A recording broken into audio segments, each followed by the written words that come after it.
नमस्कार, स्वागत है साहित्यिक झरोखा चैनल पर। आज हम करेंगे सुरेंद्र वर्मा का उपन्यास मुझे चांद चाहिए। इस उपन्यास को हम सार रूप में जानेंगे और बहुत छोटी सी वीडियो के माध्यम से करेंगे। तो आइए देखते हैं। देखिए, यहाँ पर मुझे चांद चाहिए किसका उपन्यास है ये हमें पता होना चाहिए। सुरेंद्र वर्मा जी की ये रचना है और ये एक उपन्यास साहित्य में अपना महत्वपूर्ण स्थान रखता है।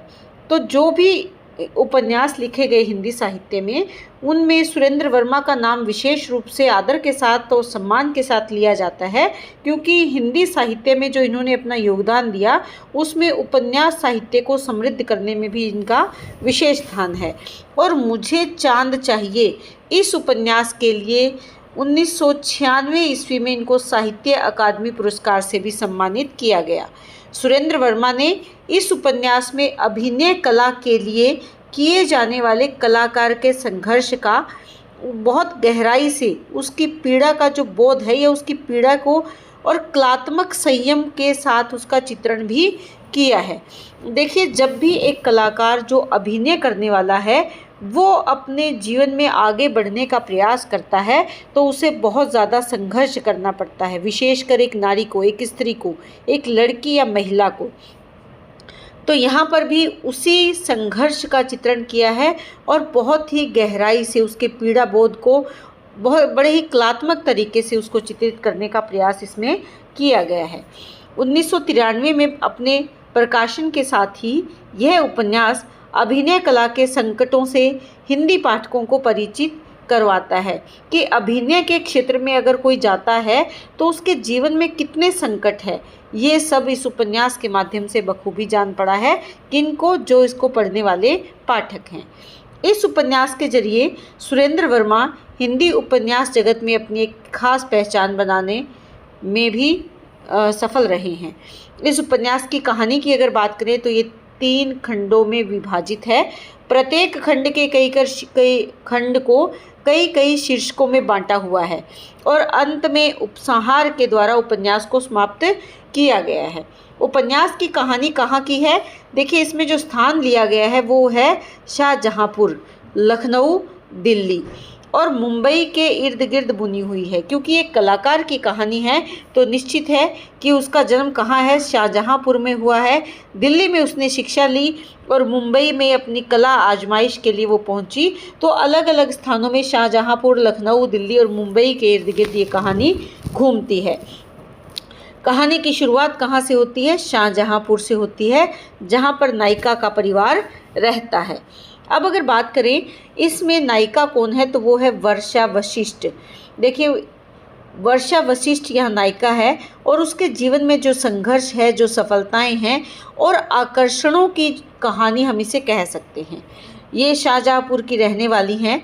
वर्षा इंटरमीडिएट की छात्रा है और बहुत ही ठंडे किस्म की विद्रोही है, यानी मन में क्रोध का भाव तो है लेकिन उसे अभिव्यक्त नहीं करती, बल्कि अपने इसी ठंडे विद्रोही स्वभाव के चलते वह परिवार द्वारा दिए गए नाम यशोदा शर्मा को बदलकर वर्षा वशिष्ठ कर लेती है।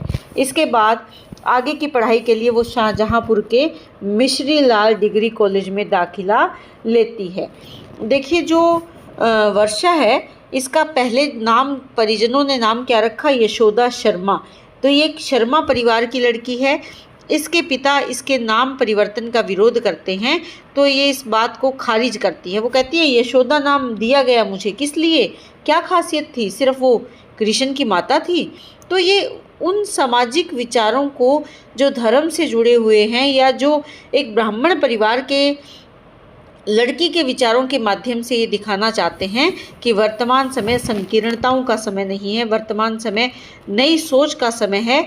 महिला या नारी और स्त्री के माध्यम से इस बात की बगावत की गई है। जब ये शाहजहांपुर के मिश्रीलाल डिग्री कॉलेज में दाखिला लेती है तो वहाँ इसकी मुलाकात किससे होती है? मिस दिव्या से होती है। मिस दिव्या कात्याल। समय बीतने के साथ वह उनकी प्रिय विद्यार्थी बन जाती है। उनके कहने पर कॉलेज के संस्थापक दिवस पर होने वाले नाट्य प्रदर्शन, नाम क्या था, अभिशप्त सौम्य मुद्रा में भाग लेती है और अपने अभिनय के लिए काफ़ी प्रशंसित होती है। यानी उसने जो अभिनय किया उस नाटक में उसके कारण उसे काफ़ी प्रशंसा यहाँ पर मिलती है।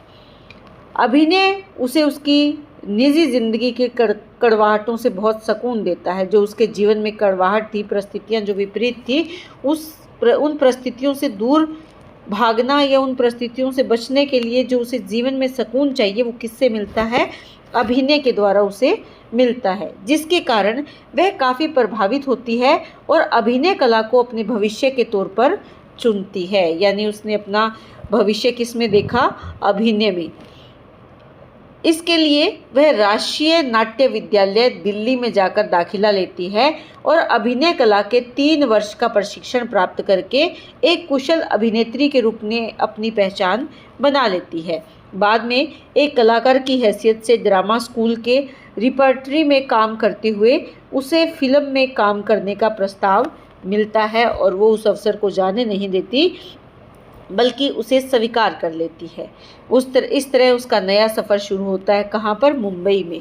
अनेक राष्ट्रीय और अंतर्राष्ट्रीय फिल्मों में काम करते हुए वे अपने को कुशल अभिनेत्री के तौर पर स्थापित करती हैं और अनेक पुरस्कारों से नवाजी जाती हैं।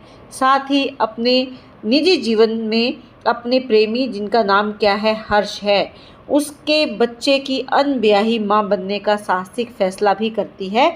ये समाज की रूढ़ मान्यताओं को चुनौती देने का कार्य करती है।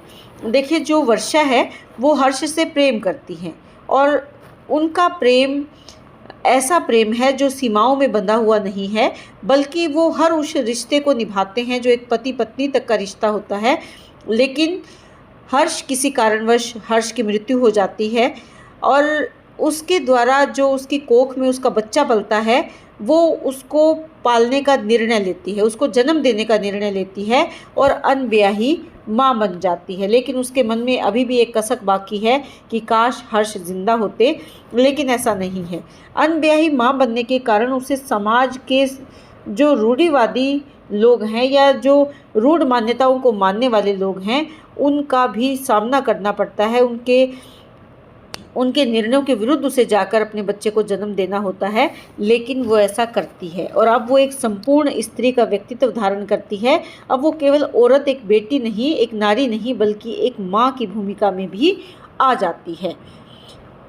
तो इस तरह से अगर देखें तो इस उपन्यास में सुरेंद्र वर्मा ने अपने जो मन के विचार हैं, किसके प्रति? भारतीय नारी के प्रति। भारतीय नारी के प्रति उसके मन की जिजीविषा क्या है, सूक्ष्म भावनाएं कैसी है, उसकी जो मानसिकता भीतर ही भीतर छटपटाती रहती है, उसका अंतर्द्वंद, बाह्य और आंतरिक संघर्ष का यथार्थ चित्रण इस उपन्यास के माध्यम से किया है। उन्होंने परंपरा में जकड़ी नारी को मुक्त कर एक स्वतंत्र अस्तित्व दिलाने का प्रयास वर्षा के माध्यम से किया है, जिसमें उन्हें अत्यधिक सफलता भी मिली है। सुरेंद्र वर्मा नारी को न तो देवी का स्थान दिलाना चाहते हैं और ना ही दासी का, बल्कि उनका मुख्य उद्देश्य या अभिप्राय क्या है कि नारी को केवल मानवीय रूप में न्याय दिलाना चाहिए, उसे मानव रूप में हमें स्वीकार करके उसका मान सम्मान और अधिकार उसे देना चाहिए।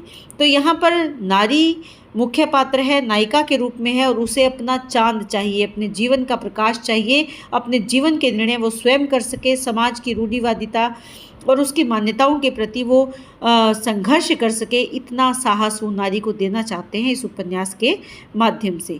तो उम्मीद करती हूँ कि सार रूप में दिया गया ये उपन्यास आपको ज़रूर अपने प्रश्न हल करने में सहायक होगा, ऐसी मेरी कामना है।